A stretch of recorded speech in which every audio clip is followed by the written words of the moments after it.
Good evening, शुभ सायंकाल। कैसे हैं आप सभी? आशा करते हैं आप सभी बिल्कुल अच्छे होंगे। तो चलिए आज की क्लास स्टार्ट की जाए। कल तो संडे थी, उसके पहले मैंने आपको हिंदी भाषा की उत्पत्ति, विकास और स्वरूप में पहला लेक्चर दिया था, सॉरी पहला व्याख्या दिया था। हिंदी भाषा पढ़ रहे हैं तो हिंदी में ही बोलना चाहिए। और उसमें मैंने बहुत सारी बातें बताई थी कि हिंदी की आदि जननी क्या है, संस्कृत है, कैसे उसका विकास हुआ, फिर संस्कृत के बाद कौन सी भाषाएं पाली आई, फिर प्राकृत, और प्राकृत के बाद आने के बाद हम लोग वीडियो को रोके थे क्योंकि उसके बाद अपभ्रंश आ चुका था। तो आज हम लोग स्टार्ट करेंगे अपभ्रंश से। आप मुझसे जुड़ सकते हैं कहाँ पे? जब पीएससी पे जुड़ सकते हैं, आजाद जेपीएससी एकेडमी पे, वहां भी क्लासेस रेगुलर चल रही हैं। झारखंड मैंने आज पढ़ाया है, झारखंड भौगोलिक परिदृश्य पढ़ाया हम वहां पे, तो वहां भी जुड़ सकते हैं। चलिए अपभ्रंश, अपभ्रंश का मतलब सबसे पहले समझते हैं होता क्या है, ठीक है ना। देखिए आपको दो चार चीजें मैं समझाते चलूं। पहले तो दो चार चीज समझ लीजिए, दो चार वर्ड याद रख लीजिए और इन वर्ड को हमेशा आप अपने दिमाग में रखिएगा। पहला चीज, अगर आप हिंदी व्याकरण पढ़ रहे हैं और मेरे साथ पढ़ रहे हैं तो मजे से पढ़िए, टेंशन लेने की जरूरत नहीं है। अगर आपको किसी सार्थक शब्द के पहले, शब्द के कितने भेद होते हैं? दो। शब्द के कई रूप हैं, वो बाद में बताएंगे, लेकिन अभी मुख्य रूप से शब्द के दो भेद, सार्थक और निरर्थक। सार्थक मतलब जिसका अर्थ निकले, कुछ अर्थ निकले। जैसे मैं बोलूं पानी, तो पानी का अर्थ है ना, जैसे पीते हैं ना हम लोग, पानी पी लेते हैं। और दूसरा है निरर्थक, वाणी। जैसे नहीं बोलते पानी वानी लाओ, रोटी वोटी दो, तो रोटी तो एक शब्द है, सार्थक शब्द, लेकिन वोटी का कोई मतलब नहीं होता है। वाणी का पानी वाणी ऐसे बोलते हैं ना, बहुत वर्ड है। तो सार्थक शब्द के पहले अगर आप स या सु लगाते हैं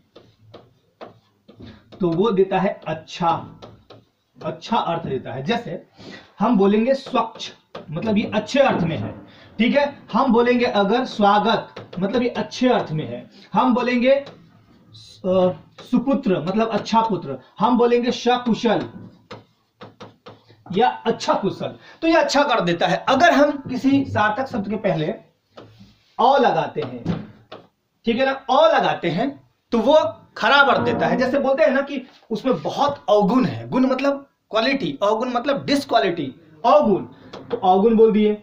आप बोले ना कि फिर बोलेंगे अ से और भी बहुत सारे वर्ड है। उसके बाद एक वर्ड आता है अप। अप मतलब क्या होता है? बिगड़ा हुआ रूप। अपभ्रंश का मतलब क्या हुआ? बिगड़ा हुआ रूप। तो ये बिगड़ गया है, बिगड़ा हुआ रूप। बिगड़ा हुआ मतलब परिवर्तित। इसी को जैसे हम बोलेंगे ना, बिगड़ गया है, बिगड़ गया मतलब इससे कुछ नया चीज बनेगा, बिगड़ा हुआ रूप। अपभ्रंश का मतलब क्या है? बिगड़ा हुआ रूप। और यहीं से आपका हिंदी का उत्पत्ति होता है, याद रखिएगा। अगर आपसे किसी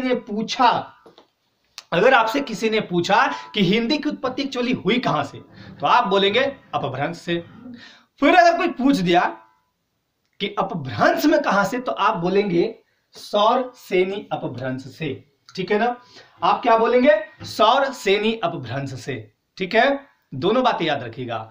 हिंदी की उत्पत्ति कहां से हुई? तो अपभ्रंश से। अपभ्रंश तो 7 है, देखिए यहां पे 7 मैंने लिखा है। अपभ्रंश का काल वैसे 500 ईस्वी से 1000 ईस्वी तक होता है, ठीक है ना। लेकिन अगर आपसे पूछा जाए कि अपभ्रंश में कौन अपभ्रंश है, तो बोलेंगे सौर सेनी अपभ्रंश में अपभ्रंश है, क्योंकि यही है आपका पश्चिमी हिंदी और राजस्थानी हिंदी। मेन आपका यही चीजें देखने को मिलती है। और आप याद रखिएगा, हिंदी की उत्पत्ति सौर सेनी अपभ्रंश से हुई है। चलिए आगे बढ़ते हैं। अब देखिए अपभ्रंश 7 है। अपभ्रंश का अर्थ मैंने क्या बताया? बिगड़ा हुआ रूप, ठीक है ना। अपभ्रंश 7 है। अब इसमें देखिएगा दो तीन बातें मैं बताते चलूं। 7 अपभ्रंशों से, कितने अपभ्रंशों से? 7 अपभ्रंशों से हमारे आधुनिक भाषाएं और उपभाषाएं जन्म ली। हमारी आधुनिक का मतलब नया, अभी वाला, आधुनिक भाषाएं और उपभाषाएं। अब सवाल उठता है कि उपभाषा किसे कहते हैं, तो पहले वो चीज समझ लीजिए, उपभाषा होता क्या है। सबसे पहले समझिए बोली क्या है। तो देखिए एक कहावत भी कहा गया है कि बोली हर 10 कदम पर चेंज हो सकता है, लेकिन भाषा या उपभाषा 10 कदम पे चेंज नहीं होती। अब बोली किसको बोलते हैं? अगर बोली हम बोले तो छोटे क्षेत्रों में बोले जाने वाली भाषा को हम बोली बोलते हैं। क्या बोलते हैं? छोटे क्षेत्र में, जैसे कोई एक गांव पार्टिकुलर ले लिए, 3-4 गांव का समूह ले लिए पार्टिकुलर जगह, या फिर कोई एक जिला ही ले लिए, तो वहां पे बोली जाने वाली भाषा को क्या बोलेंगे? हम बोली बोलेंगे। कब बोलेंगे? जब उस भाषा में साहित्यिक रचना नहीं हुई हो। मतलब साहित्य का रचना अगर हो गया और बोली का थोड़ा क्षेत्र विकसित हो गया, तो उसी को बोलते हैं हम उपभाषा या विभाषा, ठीक है। बोली अगर चेंज हो गई। बोली में अगर साहित्यिक रचना होने लगी, बोली का मतलब क्षेत्र जो है विस्तृत होने लगा, तो समझिए कि वो उपभाषा कहलाएगी। तो यही उपभाषा आप पढ़ रहे हैं और आप ध्यान देंगे 7 अपभ्रंश से हमारी 5 उपभाषाएं निकली हैं और इन 5 उपभाषाओं से 18 बोलियों का जन्म हुआ है। जो आप बोलते हैं, मगही हो गया, बिहारी मगही हो गया आपका, फिर ब्रज भाषा हो गया, अवधी हो गया, है ना।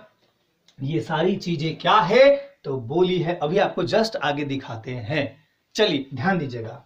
तो स्वर श्रेणी अपभ्रंश से दो, देखिए जहां जहां भी मैंने लाल से लिखा है वो उपभाषा है और मैंने नंबरिंग भी आपकी सुविधा के लिए दे दिया है, चाहे तो स्क्रीनशॉट ले सकते हैं फटाफट। देखिए पहला है पश्चिमी हिंदी, ठीक है ना, तो ये उपभाषा है, ये वाला चीज है उपभाषा। उपभाषा क्या है मैंने आपको अभी समझाया। दूसरा है राजस्थानी हिंदी, लेकिन इसी स्वर श्रेणी अपभ्रंश से जन्म लिया पश्चिमी हिंदी, राजस्थानी हिंदी और गुजराती। लेकिन ये ध्यान दीजिएगा वो भाषा नहीं है, ये एक भाषा है, आधुनिक भाषा। भाषा गुजरात की भाषा गुजराती है, गुजरात की भाषा गुजराती है। Very good. चलिए मागधी अपभ्रंश से बिहारी भाषा, सॉरी बिहारी उपभाषा, और यहां पे आता है बांग्ला, उड़िया, असमिया। ये तीनों 3 राज्य की भाषाएं हैं। बांग्ला की बात करें, अगर हम बांग्ला की बात करते हैं तो बांग्ला दो, देखिए ध्यान दीजिएगा, जब अंग्रेज यहां आए थे, अब थोड़ा हिस्ट्री में घुस जाते हैं तो मत बुरा मानिएगा कि सर हिंदी पढ़ाते पढ़ाते कहां हिस्ट्री में घुस जाते हैं। जरूरत है थोड़ा बताने का और मैं खुल के पढ़ाता हूं, तो थोड़ा माइंड मत कीजिएगा आप लोग, है ना। तो बांग्ला जो है, पहले ध्यान दीजिएगा, बांग्लादेश, बांग्लादेश किसका हिस्सा है। देखिए बंगाल, पूरा बंगाल, बंगाल 2 पार्ट में बटा 1905 में, लॉर्ड कर्जन आए थे, बांट दिए, चले गए, भाग गए। तो पश्चिमी बंगाल जो बचा वो आपका पश्चिम बंगाल ही है आज।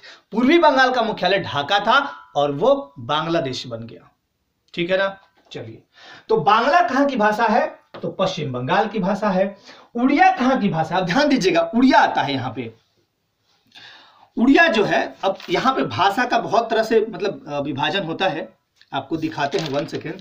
अब अगर ये इसी में आपसे कोई पूछ देता है कि बताइए बिहारी क्या है, तो भाषा बोलेंगे। उसके बाद आधुनिक भाषा में पश्चिम हिंदी, राजस्थानी हिंदी, ये सब क्या है। तो ध्यान दीजिएगा, मैंने एक स्लाइड में दिखा भी रखा है यहाँ शायद, हाँ ये देखिए, ये तो शायद बोली है, सॉरी बोली है ये। तो उड़िया है उड़ीसा की भाषा। कहां की भाषा है, ओडिशा। अब इसका नाम ओडिशा हो गया, ध्यान दीजिएगा। आप ऐसा मत बोलिएगा कि मतलब उड़ीसा, अब उड़ीसा नहीं है उसका नाम, अब ओडिया हो गया, सॉरी ओडिशा हो गया है।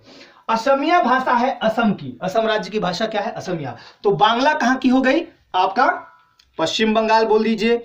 उसके बाद आपका आता है उड़िया, तो ये उड़िया कहां की भाषा है, तो उड़िया के लिए आप बोल दीजिए कि हाँ ये है ओडिशा की भाषा। और एक और बचता है आपका कौन सा, असमिया, ये है असम की भाषा। अब ध्यान दीजिएगा, 2 चीज पे आप गौर कीजिएगा, 2 चीजों को एकदम ध्यान में रखिएगा। पहला चीज, उपभाषा अलग है और भाषा अलग है। अभी थोड़ी देर में और क्लियर करते हैं आपकी बातों को। अर्धमागधी, अब तीसरा नंबर पे कौन आता है, अर्धमागधी। अर्धमागधी, अर्धमागधी में आपका पूर्वी हिंदी, जहां भी मैंने लाल से लिखा वो उपभाषाएं हैं और ये भाषाएं हैं जो मैंने दूसरे कलर से लिख रखे हैं, ठीक है। चलिए पूर्वी हिंदी हो गया, बात खत्म हो गई। 85 अपभ्रंश से 2 भाषा, लहंदा और पंजाबी। ध्यान दीजिएगा, लहंदा और पंजाबी में बहुत ज्यादा फर्क नहीं, लेकिन हाँ ये है पश्चिम पंजाब की भाषा, पश्चिमी पंजाब की भाषा लहंदा, और ये है पंजाबी पंजाब की भाषा, ठीक है ना। इन दोनों के लिए एक ही लिपि है और उस लिपि को बोलते हैं लिंडा, ठीक है ना। चलिए लिंडा। अब आता है महाराष्ट्री अपभ्रंश से मराठी भाषा जन्म लिया, तो ये महाराष्ट्र की भाषा है, महाराष्ट्र में बोली जाती है मराठी, बहुत देखे होंगे आप, है ना। और व्राचर से निकलता है सिंधी। व्राचर से कौन निकलता है, सिंधी। और सिंधी के बारे में मैंने आपको बताया कि सिंधु नदी के आसपास, सिंध नदी के आसपास वाले क्षेत्र में यह भाषा दिखने को मिलती है। चलिए सिंधी हो गया। अब आता है खस। खस से निकलता है पहाड़ी हिंदी। अब पहाड़ी हिंदी क्या है, उपभाषा। तो भाषा बिल्कुल डिफरेंट चीज है, उपभाषा से बोलियों का जन्म होगा। अभी देखिएगा कैसे, अगले स्लाइड में दिखाते हैं आपको। अब देखिए यहां पे लिखा हुआ है उपभाषा 5 है ये, और बोलियां कितनी है, 18। कितनी है, 18। देखिए ये याद कर लेना है आपको, ये याद करना है, कर लेना है। और कुछ शायद एक कोई बच्चा का कमेंट आ रहा था कि सर ये यूपीएससी में काम करेगा हिंदी, तो मैं आपको खुल के बता देता हूं एक बार अगेन फिर से कि ये जो हिंदी है जो मैं पढ़ा रहा हूं, या वो यूपीएससी हो या वो यूपीपीएससी हो, अब एक लाइन में बता देता हूं, यूपीएससी हो या राज्य से संबंधित लोक सेवा आयोग या राज्य से संबंधित जितने भी विभिन्न प्रतियोगी परीक्षाएं होती है जिसमें हिंदी पूछे जाते हैं, सारे में इंपॉर्टेंट है। बस फर्क क्या है कि आपको सिलेबस को समझना है। आपका जैसे मान लीजिए, अगर मान लीजिए कोई छत्तीसगढ़ का बच्चा है, या कोई मान लेते हैं एमपी का बच्चा है, या कोई मान लेते हैं बिहार का बच्चा है, या कोई मान लेते हैं झारखंड का बच्चा है, तो उसको देखना होगा कि सिलेबस में मेरा क्या क्या चीज पूछा गया है। कहीं कहीं पूरा व्याकरण रखा जाता है, कहीं व्याकरण के कुछ पार्ट्स रखे जाते हैं, कहीं आपका निबंध, कहीं आपके साहित्य पूछे जाते हैं, व्याकरण के साथ साथ साहित्य। व्याकरण हर जगह कॉमन है, बस इतना याद रखिएगा, तो काम हर जगह करेगा। और दूसरी चीज एक बात और बता देता हूं, किसी भी एग्जाम को अगर आप सफल करते हैं ना, तो आपकी एक साल की पढ़ाई काम नहीं करती है, आपके बचपन से लेके और जिस समय सफलता प्राप्त करते हैं तब तक की पढ़ाई काम करती है, यानी आपका बेस। तो ये हिंदी व्याकरण हर मतलब हिंदी भाषा के लिए बेस है। अगर आपका बेस ही ठीक नहीं है तो आगे क्या पढ़िएगा, तो बेस के लिए बहुत जरूरी है। और जब आप मुख्य, जैसे यूपीएससी की बात बता देता हूं, मुख्य परीक्षा उत्तर लेखन में जब जाएंगे आप, हिंदी भाषी के स्टूडेंट्स, हिंदी भाषी के जो परीक्षार्थी हैं, उनकी राइटिंग चेक की जाती है। और आपको बता देता हूं एक इंपॉर्टेंट चीज और, कि आप जब भी, मैं सिखाऊंगा हिंदी भाषा में कैसे उत्तर लिखें, प्रभावी उत्तर लिखें, वो मैं सिखा दूंगा कभी बाद में, बाद की क्लासों में सिखाऊंगा। जब आप कोई भी चीज लिखते हैं या बोलते हैं, अगर उसमें बहुत ज्यादा तत्सम के वर्ड यूज कीजिएगा ना, तत्सम मतलब संस्कृत के शब्द है ना, तो बहुत ज्यादा प्रभाव पड़ता है कॉपी जांचने वालों पर। जैसे अगर मेरे पास कोई कॉपी आता है हिंदी का, अगर उसमें बच्चा एकदम शुद्ध शुद्ध लिखा है, एकदम सटीक शुद्ध शुद्ध लिखा है, ठीक है ना, टू द पॉइंट, अच्छी बातों को लिखा है, बिल्कुल उसकी भाषा में सहजता है, बिल्कुल भाषा उसकी अच्छी है, तो कॉपी में मैं 2 नंबर 5 नंबर खुश होकर ऐसे ही दे देता हूं या दे दूंगा, ठीक है ना। ये मैं अपनी बात बता रहा हूं, क्योंकि मैं भी एक टीचर ही हूं, तो हर जगह का टीचर ऐसा ही सोचता है, ऐसा कुछ भी नहीं है। आप जिस भाषा से जुड़े हैं, जैसे मैं हिंदी भाषा से जुड़ा हुआ हूं, तो हिंदी भाषा के टीचर के मोस्टली लोगों के मन में यही होता है कि अगर बच्चा सब कुछ समझ रहा है तो उसको अच्छे से मार्क्स दे दिए जाए। चलिए आगे बढ़ते हैं। खैर आपने पूछा था, मैंने बता दिया। उपभाषा 5 है। अब जैसे जैसे इसका प्रभाव बढ़ा, देखिए बोली का प्रभाव बढ़ता है ना, तो उपभाषा बन जाती है। अब ध्यान दीजिएगा, पश्चिमी हिंदी में है 5 बोलियां। कन्नौजी, खड़ी बोली को हम कौरवी भी बोलते हैं, ब्रजभाषा, बुंदेली, हरियाणवी या बांगुरू। एक बार मैं इसको रिपीट कर देता हूं, देन इस पर डिस्कस करेंगे। दूसरा है पूर्वी हिंदी में 3 बोलियां, भाषा नहीं बोलियां, अवधी, बघेली और छत्तीसगढ़ी। अवधी, बघेली और छत्तीसगढ़ी। अगला है राजस्थानी में 4 बोलियां, मारवाड़ी, ये पश्चिमी राजस्थानी की बोली है, मारवाड़ी। पश्चिमी राजस्थान में बहुत ज्यादा बोली जाती है मारवाड़ी। मेवाती आपका उत्तरी राजस्थान में बोला जाता है। जयपुरी या ढूंढानी पूर्वी राजस्थान में, मालवी दक्षिण राजस्थान में। ठीक है, राजस्थान के 4 पार्ट बटे हुए, चारों जगह 4 चीजें बोली जाती है, 4 मतलब बोलियां हैं। ठीक है, पहाड़ी की 3 बोलियां हैं, कुमाऊनी, गढ़वाली, नेपाली। नेपाल से लेके हिमाचल प्रदेश तक इसका विस्तार है। ठीक है, आगे चर्चा करेंगे। बिहारी में 3 बोलियां हैं, मगही, मैथिली, भोजपुरी। कभी भी आप भोजपुरी को भाषा मत बोलिएगा, कभी भी मगही, मैथिली को भाषा मत बोलिएगा। ये बोली है, बोली और भाषा में बहुत फर्क है। ठीक है, आने वाले वीडियो में वो भी बताऊंगा मैं। चलिए अब समझिए एक चीज और, आपने गौर किया होगा तो ढ जहां भी आ रहा है, ये ढ क्या है, ढ का एक फॉर्मूला है, या ड का मोस्टली जगह, मतलब अधिकांशतः जगह, मैं हर जगह तो नहीं बोलूंगा, अधिकांशतः जगह। जैसे अगर आपको लिखना है, एक चीज और सिखाते चलूं, डमरू, तो डमरू आप आमतौर पे ऐसे लिखते हैं, लेकिन अगर कहना है आपको, मान लीजिए अडिग, अगर आपको मान लीजिए यही लिखना था ढूंढना, तो देखिए ढूंढना ऐसा लिखेंगे, तो मैक्सिमम जगह क्या होगा ना कि अगर पहला वर्ड ड आ रहा है, पहला वर्ड ड या ढ आ रहा है, देखिए अगर ढ कहीं पहला वर्ड, पहला अक्षर अगर ड या ढ आ रहा है, तो वहां नीचे वाली बिंदी नहीं होती है आमतौर पे। हर जगह मैं नहीं बोल रहा हूं, आमतौर पे हिंदी व्याकरण में।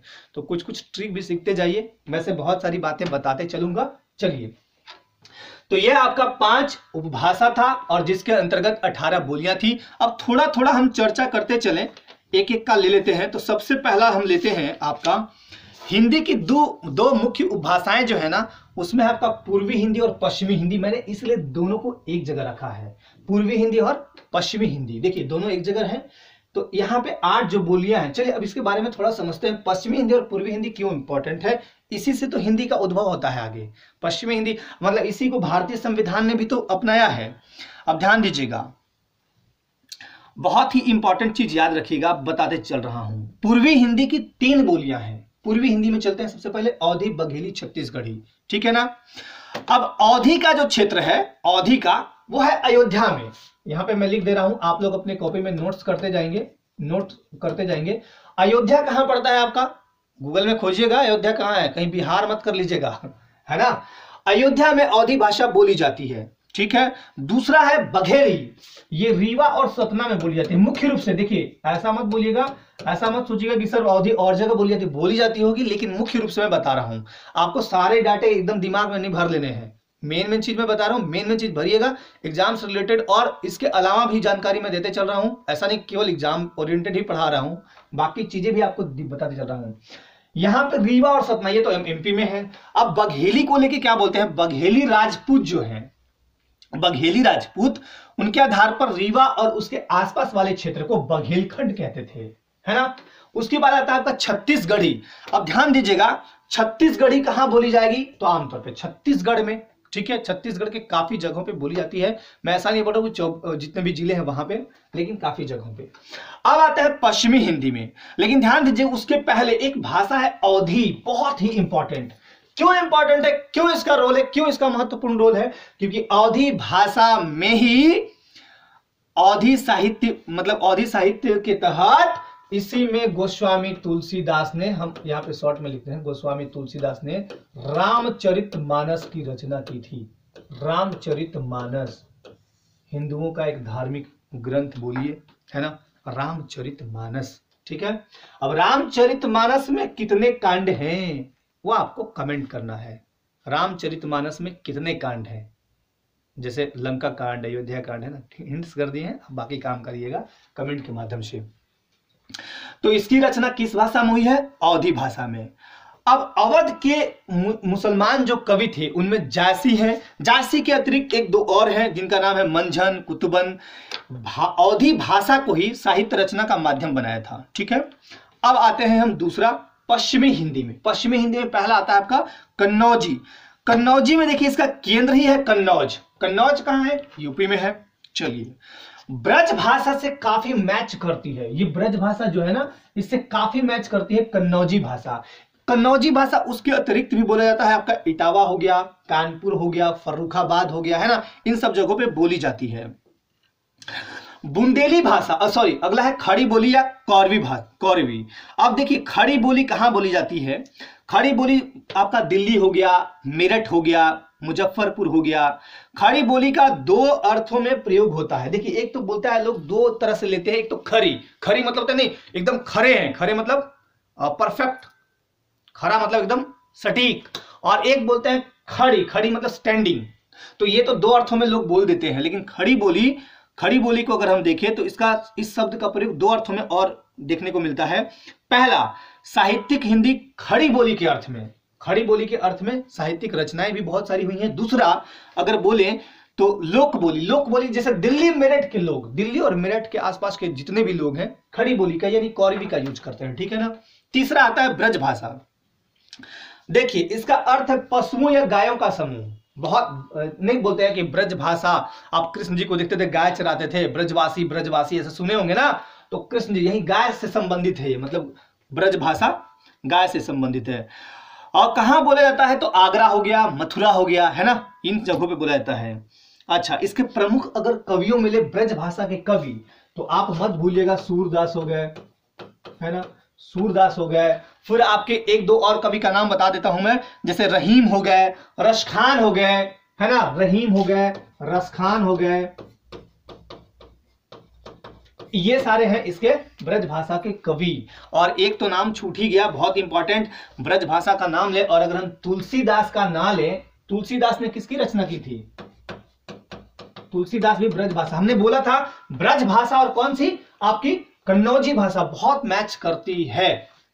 रामचरितमानस की रचना किसने की थी बताइएगा आप कमेंट के माध्यम से। अगला है आपका बुंदेली। देखिए बुंदेली कहां बोला जाता है? मध्य प्रदेश और यूपी की सीमाओं पर, जैसे छतरपुर हो गया और एक दो जगह है छतरपुर के अतिरिक्त, इटावा हो गया, सॉरी ग्वालियर हो गया, होशंगाबाद हो गया, है ना, इन जगहों पे क्या बोली जाती है? आपकी बुंदेली भाषा। अगला है हरियाणवी। हरियाणवी को हम बांगरू भी बोलते हैं। हरियाणवी को क्या बोलते हैं? बांगरू भी। और ये मुख्य रूप से आपका हरियाणा और दिल्ली वाले क्षेत्र में बोला जाता है, ठीक है ना। तो ये दो भाषा की बोलियों को आप देख लीजिए। अगला चलते हैं हम, देखिए पश्चिमी हिंदी जो है, ये पश्चिमी हिंदी वाला जो पार्ट है, यही है हमारे देश की राष्ट्रभाषा। मतलब ज्यादातर लोग इन्हीं का यूज करते हैं। पश्चिमी उपभाषा के अंतर्गत जो है पश्चिमी हिंदी है, इसी का यूज हमारे भारतीय अधिकांशतः लोग करते हैं। अगला आपका क्या है? राजस्थानी। अब ध्यान दीजिएगा, मध्य प्रदेश की प्राचीन भाषा का ही विकसित रूप है राजस्थानी। अब आप जैसे मैप अगर खोलते हैं भारत का मैप, तो मध्य प्रदेश तो बीच में है। अगर हम बात करें, या मान लीजिए ये है मध्य प्रदेश, तो राजस्थान किधर है? इस साइड आपका राजस्थान है, जस्ट सटा हुआ ही राजस्थान है ना। ऊपर में तो आपका चलिएगा तो आपका हरियाणा हो गया, फिर ऊपर दिल्ली हो गया, इस साइड से है, लेकिन राजस्थान तो मध्य प्रदेश का ही विकसित, मतलब भाषा का विकसित जो विकास हुआ वो राजस्थानी के रूप में हुआ। मध्य प्रदेश की जो प्राचीन भाषा था उसी का विकसित रूप क्या हो गया? राजस्थानी भाषा। और राजस्थानी पर भी स्वर श्रेणी, जिसे मध्य प्रदेश का स्वर श्रेणी भाषा है, उसका बहुत ज्यादा छाप किस पे पड़ता है? राजस्थानी में पड़ता है, ठीक है। अब इसके अंतर्गत 4 उपभाषाएं हैं, मारवाड़ी, मेवाती, जयपुरी और मालवी। जयपुरी को हम ढूंढानी भी कहते हैं। अब समझिएगा, मारवाड़ी यानी इसको बोलते हैं हम, देखिए मारवाड़ी बहुत इंपॉर्टेंट है। मीरा के पद, मीरा को आप जानते होंगे, मतलब पढ़े होंगे, मीरा के पद, मीरा के पद इसी मारवाड़ी बोली में लिखे गए हैं। मीरा के पद इसी में मिलते हैं मारवाड़ी में, है ना। मारवाड़ी का बहुत ज्यादा यूज उसमें देखने को मिलता है। उसके अलावा ये कहां बोलते हैं हम? जोधपुर हो गया, बीकानेर हो गया, जैसलमेर हो गया, अजमेर हो गया, है ना, इन जगहों पे बोली जाती है। कहां कहां बोली जाती है तो आप नोट करते जाइएगा, मैं बोल भी रहा हूं। मेवाती, ये सब चीज देखिए ध्यान दीजिएगा, ये सारा चीज दिमाग में रखना है केवल, बस। बाकी चीज मेन तो ये है आपका टोटल। ये आमतौर पे एग्जाम्स में कभी ये नहीं पूछेगा कि नेपाली किधर बोली जाती है। ऐसे देश की राष्ट्रीय भाषा, राजकीय भाषा पूछी जाती है, राज्यों की भी पूछी जाती है, तो वो ऐसे एक बार हम आपका कराएंगे। 22 जो भाषाएं हैं मान्यता प्राप्त संविधान द्वारा, उन भाषाओं को लेके और उनका डिटेलिंग कराएंगे कि कौन सी भाषा किस राज्य में बोली जाती है। ये हिंदी के अंतर्गत ही हम आपको करा देंगे। मेवाती क्या है? तो ये है, इसमें अलवर हो गया, भरतपुर हो गया, गुड़गांव हो गया, इन जगहों पर क्या बोली जाती है? मेवाती हिंदी, ठीक है ना। ये हिंदी मेवाती राजस्थानी, उत्तरी राजस्थान का जो मेवाती है बोली, वो वहां बोली जाती है, ठीक है, मेवाती हो गया।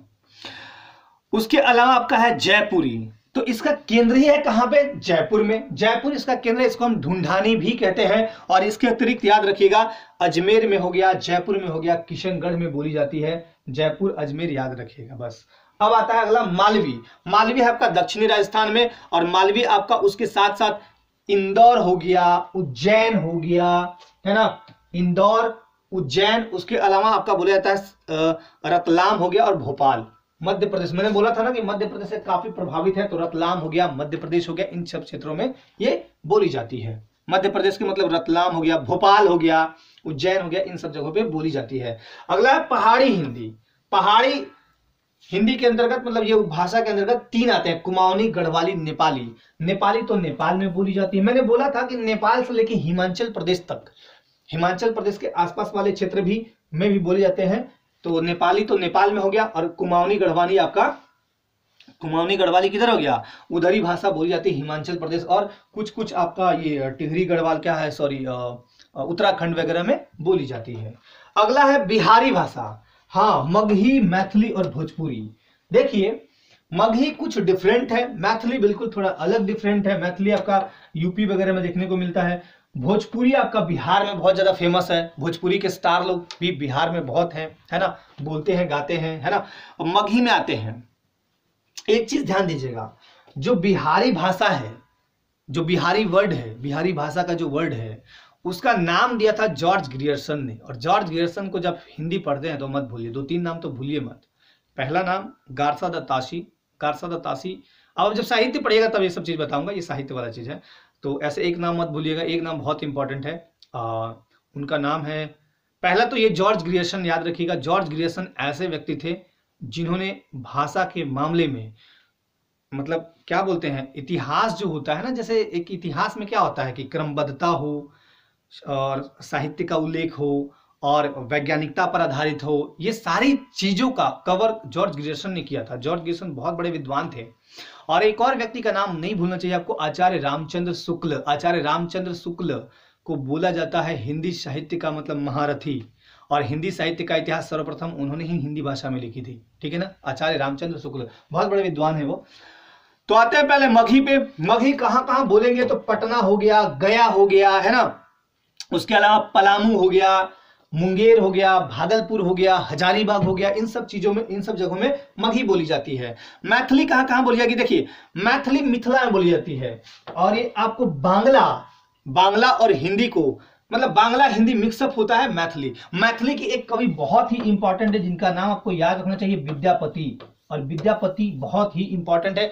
आदिकाल, देखिए हिंदी साहित्य जब पढ़िएगा तो आदिकाल, भक्तिकाल, रीतिकाल और आधुनिक काल, इन 4 भागों में हिंदी साहित्य को बांटा गया, हिंदी साहित्य के इतिहास को। तो आदिकाल के प्रमुख कवि हैं, सबसे मेन कवि है विद्यापति। तो विद्यापति को नहीं भूलना चाहिए, मैथिली के कवि हैं बहुत इंपॉर्टेंट।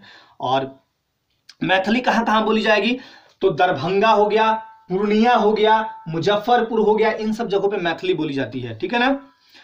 उसके अलावा भोजपुरी। अब भोजपुरी का नाम कैसे पड़ा तो शाहाबाद जिला, बिहार में शाहाबाद जिला था, वहीं पे एक भोजपुर गांव हुआ करता था, उसी भोजपुर गांव के नाम पर भोजपुरी रख दिया गया, ठीक है ना। इस भाषा का, इस बोली का नाम भोजपुरी हो गया। अब इसमें आपके कवि, जो कवि लेखक हैं, लेखक भारतेंदु हरिश्चंद्र हो गए, प्रेमचंद हो गए। जब प्रेमचंद का पढ़िएगा, कौन सा है, गोदान, उसमें बहुत सारा वर्ड ऐसा यूज किए हैं, वो आपको मिलेगा, मुनिया रे चुनिया रे ऐसे करके, खैर कोई नहीं। तो भोजपुरी मतलब मैंने ऐसे ही बोला वर्ड, उसको बढ़िया से पढ़िएगा तब समझ में आएगा कि उसमें क्या है। गोदान तो सबको पढ़ना चाहिए, बहुत ही अच्छी साहित्य है, साहित्यिक रचना है।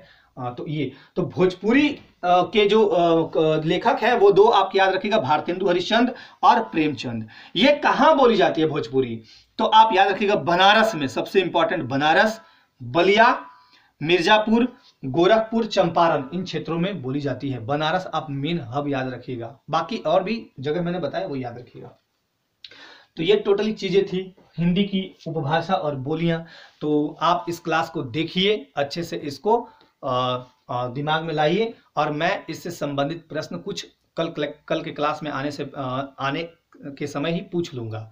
तो आप देखिए, वीडियो देख रहे हैं आप सभी, अच्छा लग रहा है मुझे भी, और आपके कमेंट भी आते हैं कि सर क्लास रेगुलर रखिए। रेगुलर रखूंगा, लेकिन आप लोग का एक फर्ज बनता है कि आप लोग रेगुलर क्लास को अच्छे से देखिए और कमेंट जरूर करिए कि जो मैंने प्रश्न पूछा है, जो मैं प्रश्न पूछता हूं, आप अगर उसका कमेंट करके जवाब देते हैं तो मुझे भी लगता है कि आप पढ़ रहे हैं, सीरियस हैं। और मुझे सीरियस बच्चे काफी प्रिय लगते हैं। सीरियस, देखिए एक टीचर के दिल में बहुत कम स्टूडेंट बन पाते हैं, और जिस टीचर के दिल में अगर आप बस गए तो समझिए कि आपको जीतने से कोई नहीं रोक सकता। आप जीत जाइएगा, जिंदगी के किसी भी मोड़ पे आपको जीत ही मिलेगी। तो कोशिश करिए कि टीचर के दिल में बसे, और टीचर के दिल में वही स्टूडेंट बसता है जो चीजों को तरीके से समझता है। अगर आप से कोई क्वेश्चन पूछ रहे हैं हम, तो उसका जवाब दीजिए, है ना। आप किसी भी प्लेटफॉर्म पे पढ़ते हो, कुछ भी हो, मैटर वो नहीं करता, मैटर यही करता है कि टीचर अगर आपसे प्रश्न पूछे हैं तो आप उसका जवाब दीजिए। अगर आपको आता है, नहीं आता है कोई बात नहीं, तब भले कमेंट मत कीजिए, अच्छी बात है कि मत कीजिए, लेकिन आता है तो जरूर जवाब दीजिए, ताकि टीचर देख के ये लगे हाँ ये लड़का या लड़की अच्छे से पढ़ाई कर रहे हैं। तो आशा करते हैं कि आप सब अच्छे से मेरी बातों को समझते होंगे, पढ़ेंगे। हिंदी आपका रेगुलर चलेगा, डिपेंड करता है आपके ऊपर, क्योंकि आपको भी रेगुलर वीडियोस को देखना है और उस पर संबंधित चीजों को फॉलो करना है, ठीक है ना। तो आप एग्जाम इंडिया पे ये वीडियो जाएगी, आप देखिए और इसका फायदा उठाइए, ज्यादा से ज्यादा फायदा उठाइए। जहां भी आपको कोई दिक्कत हो या जहां भी आपको लगे कि कुछ और सर और बताइए या कुछ और एक्स्ट्रा बताइए, तो मैं बताऊंगा, कोई दिक्कत नहीं है, ठीक है ना। तो आज के लिए बस इतना ही, धन्यवाद। स्वस्थ रहें, मस्त रहें, व्यस्त रहें। जय हिंद।